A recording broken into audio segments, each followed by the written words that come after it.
नमस्कार दोस्तों, स्वागत है आपका एक और कहानी में। और आज जो कहानी मैं आपको सुनाने जा रही हूँ वो मेरी नहीं है। ये कहानी है एलिशा की दादी गौरांगी की। ये कहानी तब की है जब एलिशा की दादी 16 साल की थी। तो दादी गौरांगी और उनकी 2 सहेलियां पावनी और दीपाली तीनों ने तय किया कि इस बार गर्मियों की छुट्टियों में वो एक छोटा सा ट्रैक करेंगी जंगल के अंदर। एक रात रुकेंगी, तारों को देखेंगी और खुद को आजाद महसूस करेंगी। उन्होंने जरूरी सामान बांधा, टेंट, सूखा खाना, पानी की बोतलें, नक्शा और कंपास, सब कुछ। लेकिन दादी गौरांगी ने कुछ ऐसा भी बांधा जिस पर बाकी दोनों हंस रही थी। एक थैली में नमक, एक मुट्ठी राख, लोहे की छोटी रजकनिया और कमर में बांधा एक लाल धागा। दीपाली थोड़ी संजीदा थी पर पावनी बस हंसती रही। ये क्या सब झाड़ फूक है यार। लेकिन दादी जानती थी, दादी की दादी ने उन्हें सिखाया था कि इन चीजों की जंगल में कीमत ज्यादा होती है जान से भी।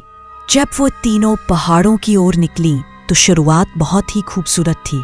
चिड़िया गा रही थी, धूप पेड़ों की शाखों पर झूम रही थी, मिट्टी की सौंधी खुशबू थी और हवा में आजादी की गूंज भी थी। पर फिर अचानक सब कुछ रुक गया।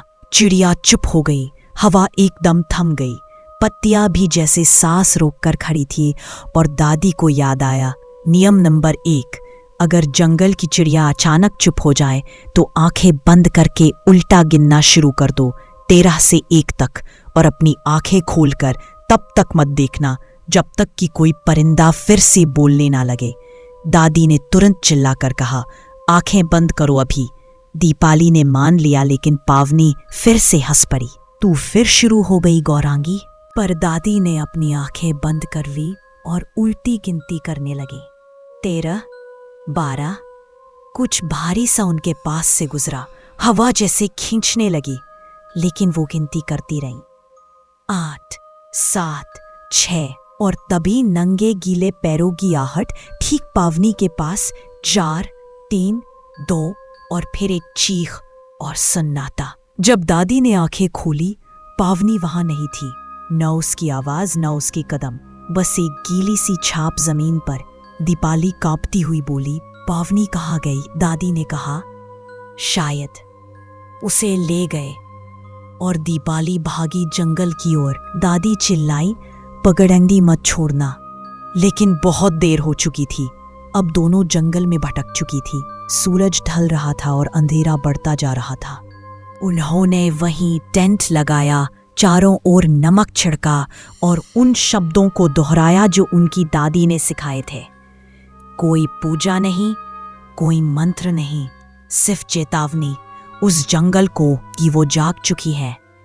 दीपाली पानी लेने पास की झाड़ियों में गई और तभी एक सीटी की आवाज आई, बहुत तेज, बहुत तीखी। गौरांगी, कहाँ हो? मुझे कुछ दिख नहीं रहा। दादी ने सीपी का जवाब देने के लिए मुंह खोला ही था कि झाड़ियों में एक भारी गुर्राहट गूंजी, इतनी गहरी कि जमीन हिलने लगी। दीपाली दौड़ती हुई वापस आई। शुक्र है तुम मिल गई, दादी ने कहा। शांत रहो और टेंट में चलो, अभी हम खतरे में हैं। और फिर उन्हें वो दिखा, 2 लाल चमकती आंखें जमीन से बहुत ऊंचाई पर, ऐसे जैसे किसी जानवर की नहीं, किसी और चीज की हो। झाड़ियों की दूसरी ओर कुछ घूम रहा था, पर वो टेंट के पास नहीं आ रहा था, क्योंकि टेंट के चारों ओर नमक का घेरा बना हुआ था। दादी को याद आया, नियम नंबर 2, रात में कभी सीटी मत बजाओ। अगर कोई टहनी टूटे और जानवर ना दिखे तो एक मांस का टुकड़ा पीछे फेंकना है, पर मुड़कर नहीं देखना। दादी ने झट से थैली से सूखा मांस निकाला और घेरे से बाहर फेंक दिया। वो प्राणी उस मांस के टुकड़े पर झपटा, पर वो अंदर नहीं आया, बस घेरे के बाहर घूमता रहा। वो रात उन्होंने जागते हुए काटी और आग भी बुझने नहीं दी।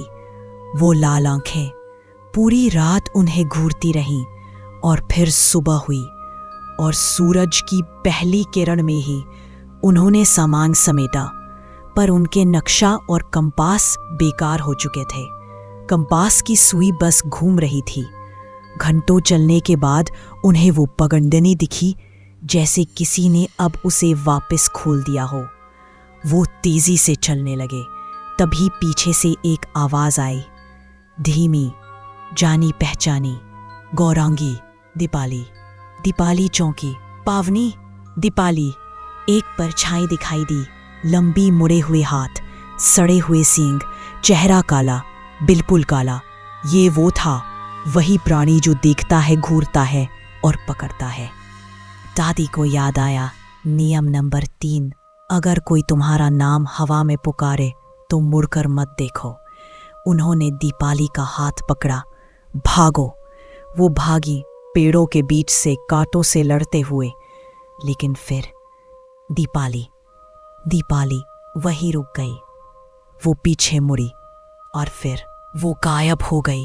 अब बस दादी ही बची थी। उन्होंने अपने जूते उतार दिए, उन्हें चौराहे पर रख दिया, खुद को कीचड़ से ढका ताकि वो नज़र उन्हें ना ढूंढ पाए। और फिर 3 दिन बाद वन विभाग वालों ने उन्हें खोजा। नंगे पांव, कांपती हुई, शरीर पर खरोचे। बोले, गुम हो गई थी क्या, और डिहाइड्रेशन भी हो गया है। उन्होंने दीपाली और पावनी की खोज की, पर वो कभी नहीं मिली। और अगर मिल भी जाती तो शायद वो नहीं होती, क्योंकि वो जंगल सिर्फ लोगों को नहीं लेता, वो उन्हें बदल देता है। आज भी दादी उसी गांव में है, उसी जंगल के पास। क्यों? क्योंकि वो जानती है ये ज़मीन उनके पूर्वजों की है और वो इसके नियमों को मानती है। पर जब जब रात होती है और हवा थमती है तो एक आवाज़ गूंजती है, गौरांगी, कभी दीपाली की, कभी पावनी की। पर दादी अब जवाब नहीं देती, क्योंकि उन्हें पता है अब वो नहीं रहीं। और अगर उन्होंने जवाब दे दिया तो शायद उस जंगल को याद आ जाएगा कि एक लड़की अब भी जिंदा है, और तब वो उसे लेने आएगा।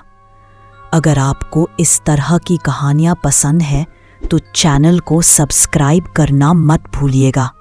और अगली बार फिर मिलते हैं एक नई और सच्ची कहानी के साथ। शुभ रात्रि।